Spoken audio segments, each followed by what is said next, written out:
சிரியாவை பொறுத்தவரை அமெரிக்காவும் இஸ்ரேலும் நேரடியாக குதித்து விட்டார்கள். போர் விமானங்கள் மூலம் அங்கே தாக்குதலை நடத்தி வருகிறார்கள். அமெரிக்க விமானங்கள் ஒரு பக்கம் தாக்குதல் நடத்த, இஸ்ரேலுடைய போர் விமானம் மறுபக்கம் தாக்குதல் நடத்த என்ன காரணம் சொல்றாங்க அப்படின்னா, சிரியாவை பொறுத்தவரை ஆளும் கட்சி வீழ்ந்து விட்டது, கிளர்ச்சியாளர்கள் ஆட்சியை பிடித்து விட்டார்கள். ஏற்கனவே கிளர்ச்சியாளர்கள் ஆட்சியை பிடித்ததில் இஸ்ரேலுக்கும் அமெரிக்காவிற்கும் மகிழ்ச்சி என்ற செய்தி வெளியானது. ஏன் அப்படின்னா, ஆண்டு கொண்டிருந்த பஷர் அல் அசாத் அவர்தான் அதிபராக இருந்தார். அவருக்கு ஈரானும் ரஷ்யாவும் ஆதரவளித்து வந்தார்கள். அவங்க குடும்பம் சுமார் 54 ஆண்டுகளாக சிரியாவை ஆட்சி செய்து வருவது குறிப்பிடத்தக்கது. அவருடைய தந்தை சுமார் 29 ஆண்டுகள், இவர் சுமார் 25 ஆண்டுகள் என்று சிரியாவை அவர்கள் இரும்பு கரம் கொண்டு ஆட்சி செய்து வந்தார்கள். 2011 புரட்சி வெடிச்சது. புரட்சி வெடித்தாலும் சுமார் 3 லட்சத்திலிருந்து 5 லட்சம் வரை மக்கள் அங்கே பலியானார்கள். இருந்தாலும் ஆட்சி பறிபோகவில்லை. ஆனால் திடீரென்று கடந்த 10 நாளில் கிளர்ச்சியாளர்கள் கிளம்பி வந்து ஆட்சியை பிடித்து விட்டார்கள். அதிபர் நாட்டை விட்டு தப்பி ஓடிவிட்டார். எங்கே போனார்? ஃப்ளைட் சிக்னலே கிடைக்கல, ஃப்ளைட் போய் தரையிறங்கிச்சானே தெரியல என்று பேசி வந்த நேரத்தில் ரஷ்யாவில் இருக்கிறார் என்று ரஷ்யா உறுதி செய்தது. ஆனால் ரஷ்யாவில் எங்கே இருக்கிறார் என்பதை ரகசியமாக வைத்திருக்கிறது.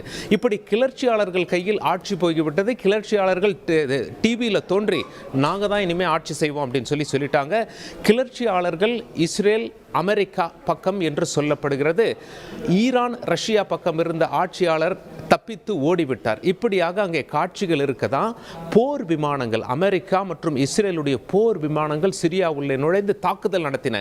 எல்லோரும் ஒரு செகண்ட், எதனால போர் விமானங்கள் உள்ளே புகுந்து தாக்குதல் நடத்துகின்றன என்று சிந்தித்துக் கொண்டிருந்தார்கள்.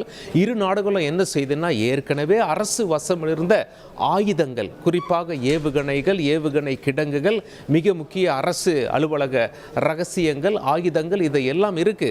இது எல்லாம் கிளர்ச்சியாளர்கள் கையில், அதாவது ISIS கையில் கிடைத்து விடக்கூடாது, தீவிரவாதிகள் கைவசம் போய்விடக்கூடாது என்ற காரணத்தினால் இதையெல்லாம் நாங்கள் அழித்து விடுகிறோம். பஷர் அல் அசாத் நாட்டை விட்டு ஓடியது எங்களுக்கு மகிழ்ச்சி தான். இருந்தாலும் இந்த பயங்கர ஆயுதங்கள்லாம் தீவிரவாதிகளிடம் சிக்கிவிடக்கூடாது என்பதற்காகவே இதை நாங்களே அழித்து விடுகிறோம் என்று இஸ்ரேலும் அமெரிக்காவும் சொல்லி வருவது குறிப்பிடத்தக்கது. அது தொடர்பான தாக்குதல் காட்சிகளைத்தான் நாம் பார்த்து வருகிறோம். ஒரு சில வீடியோக்கள் சிரியாவிலிருந்து ரிலீஸ் செய்யப்பட்டன. அந்த காட்சிகளைத்தான் நாம் இப்பொழுது பார்த்து வருகிறோம்.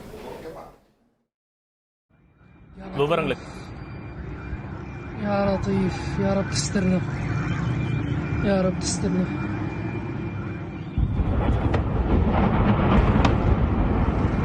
يا رب تسترنا